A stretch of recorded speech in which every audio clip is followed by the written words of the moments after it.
Betting companies whose licenses were revoked by the Betting Control and Licensing Board are accusing the Kenya Revenue Authority of unfair treatment. Market leader, that's Sportpesa and Betin, told the Senate's Justice and Legal Affairs Committee that shutting them down based on a tax dispute is using the law selectively to kill their business. The companies want the committee to order the licensing board to reinstate their operating licenses.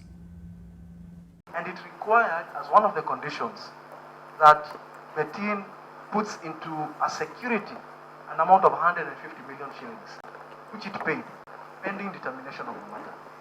That security was a cash security. It was money that was actually given to the Revenue Authority, so that no action could be taken pending determination of the matter. That matter has been ignored. These orders were not complied with. When it came to the deduction of the winnings, it became very difficult on the part of gaming companies to deduct the winning, especially because now it went into touching the player's principal amount, the amount he has bet with. And that is the dispute that is before the Tax Appeals Tribunal and some cases in the High Court as well. I refuse a country where law is used to suffocate honest business. Well, fraudsters in this country are making money and walking away.